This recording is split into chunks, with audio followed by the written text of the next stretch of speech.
Atos capítulo 2, versículo 46 e 47. E perseverando de comum acordo todos os dias no templo, e partindo o pão em casa, comiam com alegria e simplicidade de coração, louvando a Deus e contando com o favor de todo o povo. E o Senhor lhes acrescentava a cada dia os que iam sendo salvos. Amém. Meus irmãos, o Lucas, o historiador, que nos escreveu o Evangelho segundo Lucas e Atos também, ele vem nos informando como que a igreja surgiu, em Atos 2, Atos dos Apóstolos 2, e fala da pregação de Pedro, onde se converteram 3.000 homens, e ali foi surgindo a nova comunidade cristã. E ele encerra esse capítulo 2 dizendo para a gente como viviam os novos cristãos. Os cristãos, na verdade, os novos judeus e gentios que se convertiam a Jesus Cristo como o seu único suficiente Salvador. Eu queria chamar a atenção dos irmãos, se os irmãos conhecem a terceira lei de Isaac Newton. Já ouviram falar desse cara? Israel já.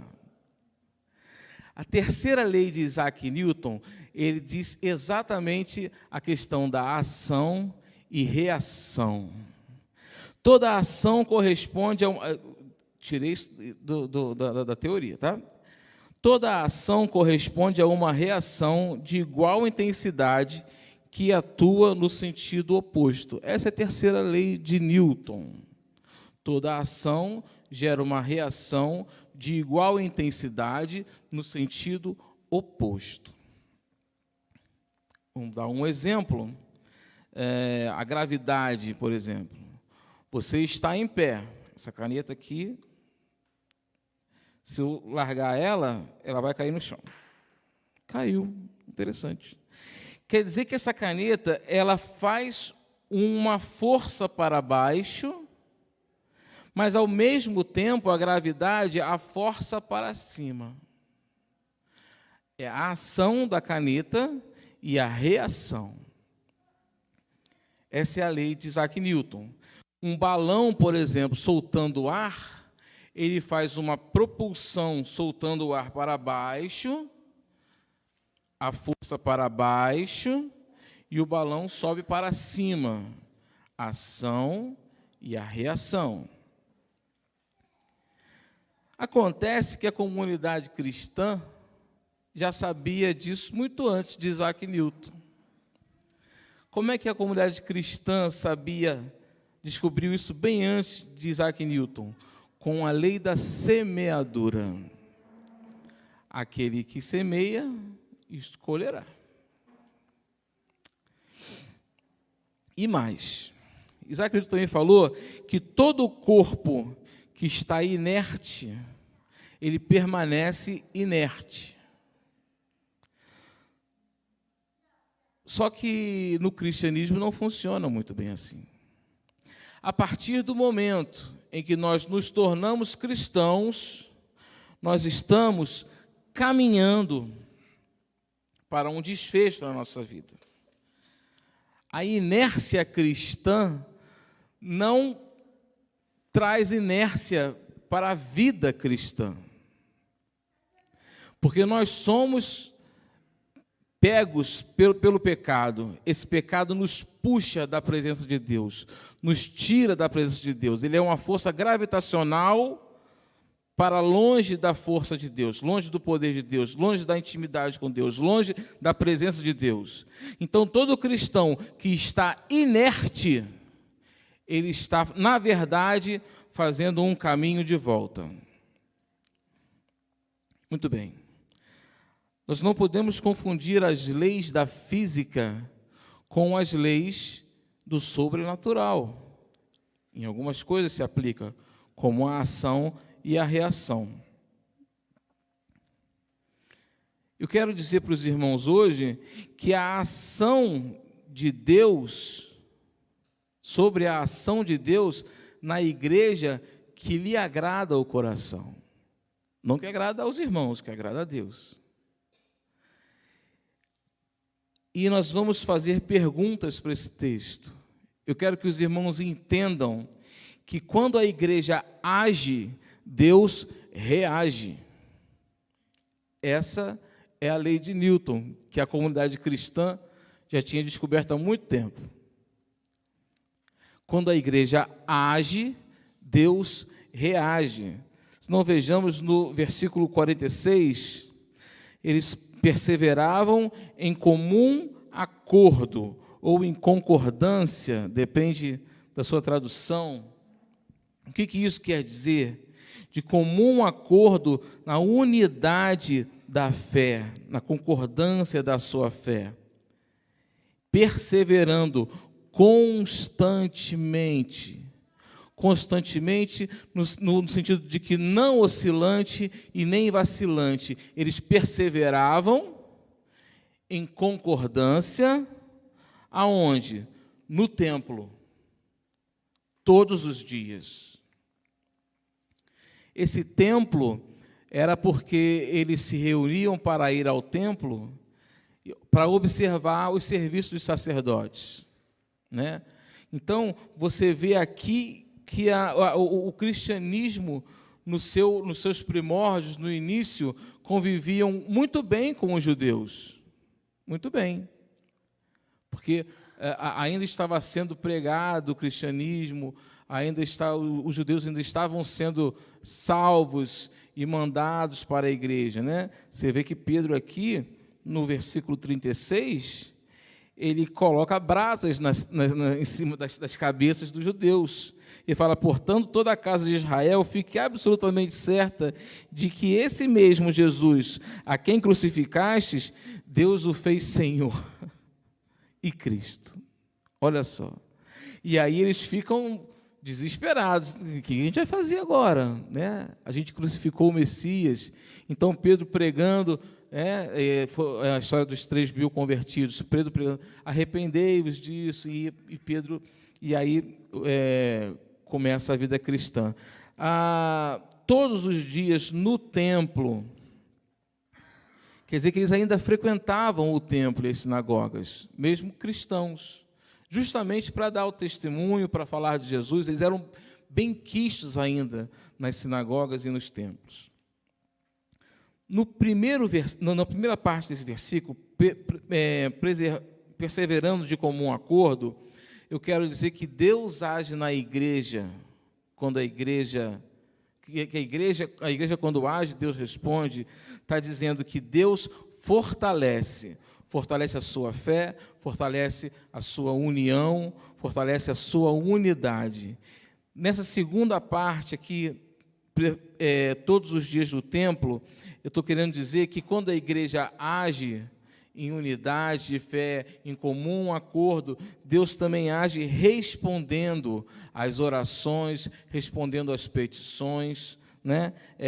Todos os dias no templo. Partindo o pão de casa em casa, ou partindo o pão em casa, conforme está na tradução do século 21. Isso está dizendo que os irmãos entre si, eles tinham intimidade dentro da comunidade cristã.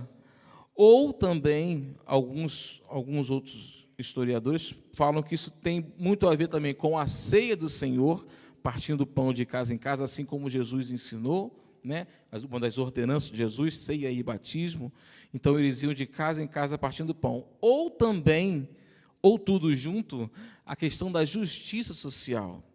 Porque ele fala aqui que eles perseveravam em seus apóstolos, partindo do pão das orações, e cada um havia temor. No 45, vendiam suas propriedades e bens e os repartiam com todos, segundo a necessidade de cada um. Então, a nova comunidade cristã se ajudava, era um corpo que se ajudava. Então, esse partindo de casa em casa traz uma ideia de intimidade que os irmãos tinham com os outros, que sabiam das necessidades uns dos outros, como diz no versículo 45, e esse partir o pão é a ceia do Senhor, ou também junto à justiça social, né? Sabendo das necessidades, cada um ia provendo o irmão no que estava precisando. E aí, quando a igreja age dessa maneira, Deus provê. A igreja age, Deus reage. Quando você sabe, quando você entende, quando você conversa com o irmão, quando você tem intimidade com o irmão, sabe das necessidades do irmão, a igreja está agindo e Deus provê através do irmão. E eles comiam com alegria a ação de graças. A partir do momento que sua necessidade ela é manifesta na comunidade e ela é saciada pelos irmãos, saciada por Deus através dos irmãos, você dá a ação de graça, você agradece a Deus, você faz isso agradecido a Deus.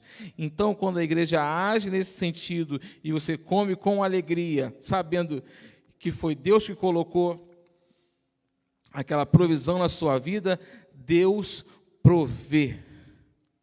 E Deus se agrada dessa provisão. A igreja age, Deus responde. Deus se agrada quando você reconhece e dá ações de graças pelo provento, pela provisão de Deus.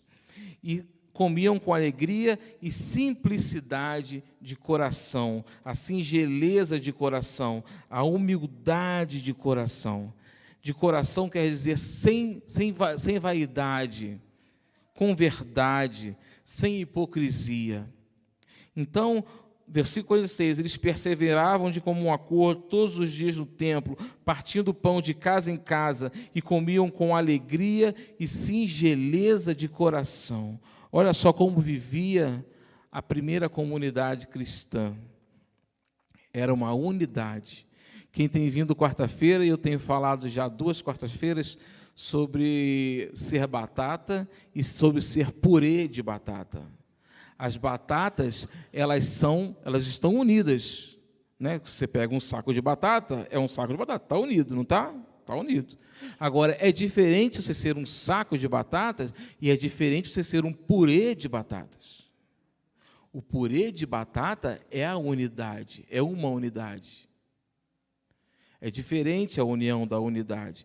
Então, Deus, quando você faz tudo isso, persevera no templo, todos no templo, parte pão de casa em casa, é agradecido e tem simplicidade no seu coração sem verdade, na humildade, Deus exalta. A igreja age dessa maneira e Deus responde. A igreja tem uma ação, Deus tem uma reação. Você age com simplicidade de coração e humildade, Deus exalta. No versículo 47, fala simplicidade de coração, louvando a Deus. Um louvor de adoração pela salvação, pelo plano de salvação, por eles estarem ali, participando da comunidade cristã, por Deus ter aberto seus ouvidos e seu coração, e eles terem sido chamados pelo Espírito Santo para aceitar Jesus Cristo como o único e suficiente Senhor e Salvador. Eles louvavam a Deus, e quando a igreja louva a Deus, Deus salva. A igreja age, Deus reage. A igreja louva a Deus e Deus salva. Contando com o favor, em algumas traduções, com a simpatia de todo o povo. A igreja dava um bom testemunho e relevância social. O bom testemunho traz pessoas a Deus. A relevância social traz pessoas a Deus.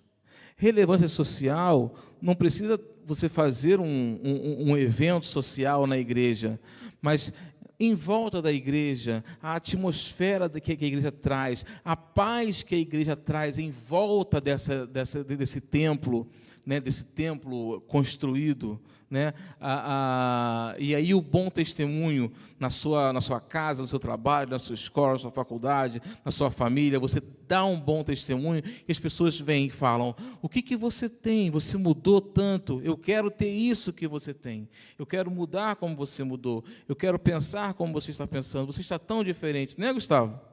Né? O testemunho que tem dado a mudança de vida, a mudança de hábitos, a mudança de procedimento, isso tudo é bom testemunho.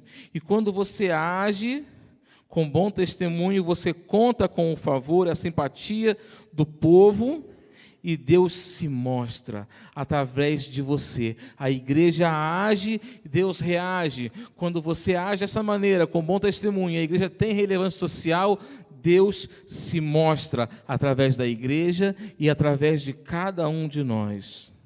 E o Senhor lhes acrescentava a cada dia o crescimento da igreja. O crescimento da igreja é obra de Deus. O Senhor lhes acrescentava a cada dia. A igreja age fazendo todas essas coisas que a gente vem falando, e Deus reage. Deus busca as pessoas e envia as pessoas para as suas comunidades, assim como enviou para aquela comunidade inicial e envia para as comunidades cristãs os que iam sendo salvos, judeus e gentios que criam em Jesus para a salvação, o Messias. Deus dá a fé. A igreja age, Deus reage. Ele reage porque Ele busca, Ele envia para a igreja e Ele dá a fé. Não vem de nós, mas é dom de Deus. Não por obras, para que ninguém se glorie. Mas a salvação, a fé, a graça é dom de Deus. Quem é que ganha com isso? A igreja ganha com isso, com os irmãos que estão sendo enviados por Deus e para Deus? As pessoas ganham com isso? Ou Deus que ganha com isso? Vamos de cima para baixo. Deus não ganha nada com isso, porque tudo é dele, para Ele, por Ele, nele. Deus não está... Eu lembro de uma pregação do Robson, que falou assim: vocês acham que Deus está ali na porta, com frio, batendo na portinha, deixa eu entrar, deixa eu entrar? Não, não é isso não. Se você acha isso, está errado. Deus tem o seu povo. Deus escolhe o seu povo. Deus morreu pelo seu povo, comprou o seu povo. Deus não ganha nada enviando as pessoas para a igreja. Quem ganha é a igreja. Quanto mais encher a igreja, mais a igreja ganha. Isso é uma teoria de algumas igrejas que enchem seus templos com olho no dízimo dos irmãos, das ofertas dos irmãos. Uma igreja rica, uma igreja pobre. Quem ganha com isso? Mais gente significa mais trabalho também. Deixa eu falar para os irmãos, quem ganha quando Deus envia as pessoas para a igreja são as próprias pessoas. As próprias pessoas recebem de Deus a misericórdia, a graça, a fé, o privilégio de estar aqui participando do culto do Senhor, da EBD, da ceia do Senhor, participando da vida dos novos membros, sendo novos membros, se dando como sacrifício vivo, servindo no templo de Deus. Quem ganha são as pessoas que são enviadas. Irmãos, não existe no mundo natural, assim como também não existe no mundo sobrenatural, a ação sem a reação. A igreja, quando age, Deus responde. Assim como não existem sementes neutras, conforme a lei da semeadura. Cada semente que você planta é um fruto que você vai colher. Tem um ditado assim, quem planta vento, colhe tempestade. Não tem? Tem. Dizem que é bíblico, não é não, tá? Mas tudo aquilo que o homem semeia, isso colherá. Lá em Mateus 6,19, quem quiser abrir lá.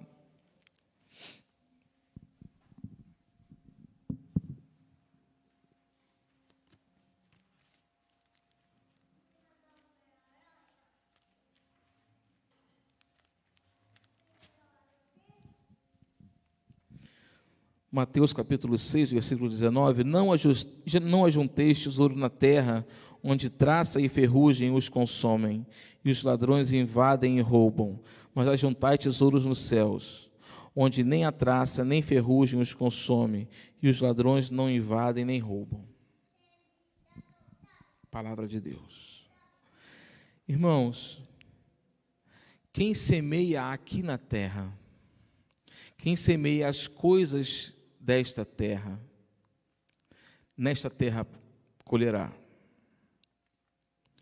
Quem semeia as coisas na vida vindoura, no céu, no celeste, colherá no céu. É o chamado galardão. A gente deu uma aula disso, né, Horaci? Foi muito interessante, sobre o galardão. E nós, para quem não entende o que é galardão, depois pergunta para os jovens que eles sabem. O que importa é saber que o nosso galardão, o nosso tesouro no céu, vai ser entregue para Jesus Cristo, com uma coroa, que olha, essa coroa aqui foi tudo que eu plantei durante a minha vida aqui no céu, mas ela é sua, Senhor.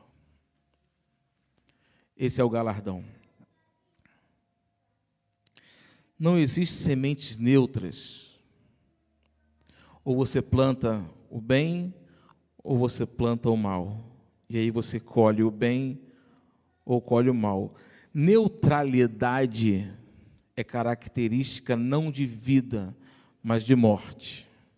Inércia é característica não de vida, mas de morte. Flexibilidade é característica de vida, não de morte. A morte é inflexível. A morte é neutra. A morte é inerte. Irmãos, nós precisamos agir para que Deus reaja. Reaja na nossa vida, na nossa intimidade, nossa santificação, na nossa consagração, na nossa igreja. A igreja precisa agir. E a igreja que agir vai testemunhar a reação de Deus.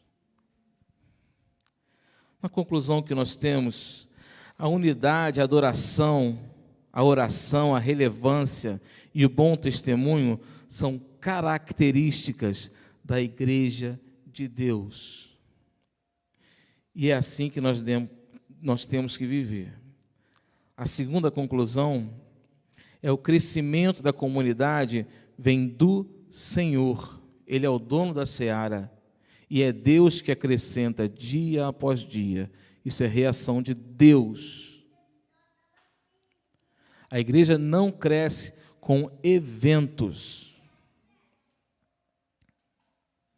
O evento, ele incha a igreja, mas ele não faz a igreja crescer.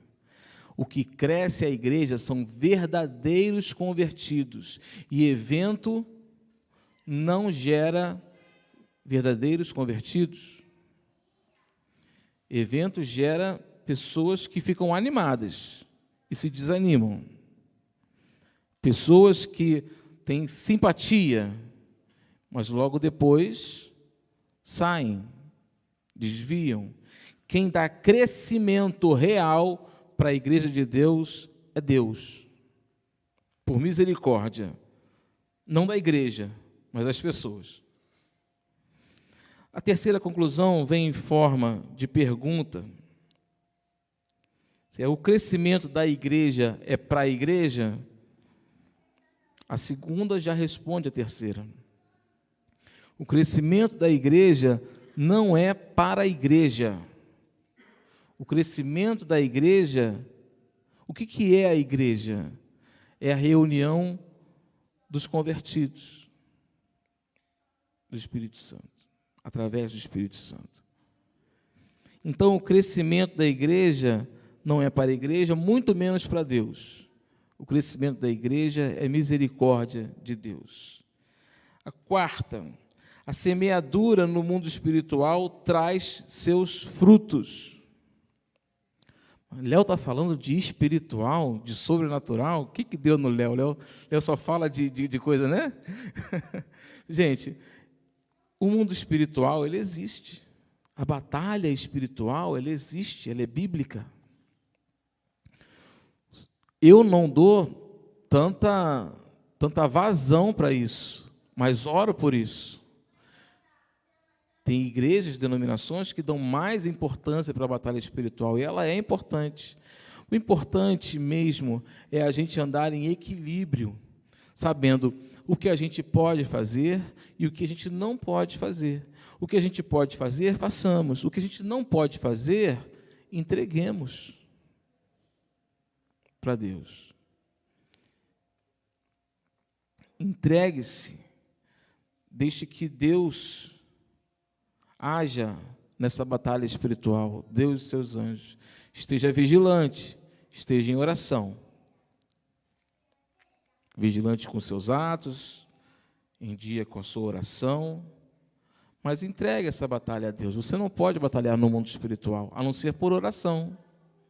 Então, ore.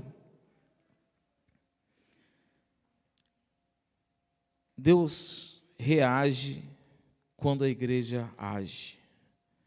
E é assim que nós podemos e devemos viver. Amém? Amém. Que a igreja haja cada vez mais e veja a reação de Deus na vida da igreja e na vida de cada um. Feche seus olhos, nós vamos orar. Eu quero lançar um desafio para a igreja. Não seja neutro. Senhor, não nos deixe neutros. Atividade religiosa é diferente do serviço, é diferente da espiritualidade, que é diferente do ativismo religioso, do pragmatismo religioso, que é diferente da militância religiosa separatista, violenta, que é diferente da evangelização, diferente da missão, que nós possamos entender as diferenças de cada um, para que nós possamos agir corretamente, conforme Deus quer, e que nós possamos ver a reação de Deus na nossa igreja e na nossa vida. Senhor, meu Deus, meu Pai, muito obrigado pela palavra de hoje. Esteja com todos os irmãos que não puderam vir hoje. Seja com todos nós. Muito obrigado por abrir nossa mente, nosso coração, nossos ouvidos. Muito obrigado pelo privilégio de prestarmos o culto hoje a Ti, Senhor. Senhor, nós queremos agir para ver a Tua reação nas nossas vidas, porque esses olhos, não os próximos, verão a mão de Deus agindo na Tua igreja, Senhor, em toda a terra, Pai. Senhor, esteja conosco, no nosso coração, na nossa mente, nos dando sabedoria e iluminação para entender a Tua palavra, seus desígnios, seus atributos. Esteja conosco nos nossos procedimentos, que sejam retos, um bom testemunho e relevante para a sociedade, Senhor. Que nós sejamos tolerantes, longânimos, como o Senhor tem sido para conosco e para com todos os que estão aqui na terra, nós também sejamos tolerantes. Nós sejamos mansos e pacificadores, assim como a nossa campanha de missões estaduais, Pai. Que nós possamos ser pacificadores da nossa sociedade, horizontalmente, apresentando Jesus Cristo como Senhor e Salvador, trazendo paz nas cidades, verticalmente, Senhor. A paz que cada um precisa ter com Deus, precisa ter com o Pai. Nós possamos trazer essa paz para as pessoas através da pregação do Evangelho e divulgação do Reino. Esteja conosco nesse restinho de domingo, nossa tarde, nosso almoço. Nos traga de volta para o culto da noite, Senhor. Nós venhamos com alegria, com vigor. Que nós possamos ser crentes melhores, dia após dia. Crentes mais sábios, crentes mais empáticos. Possamos sentir a dor do outro. Perdoa nossos pecados, nossas omissões. Em nome de Jesus. Amém.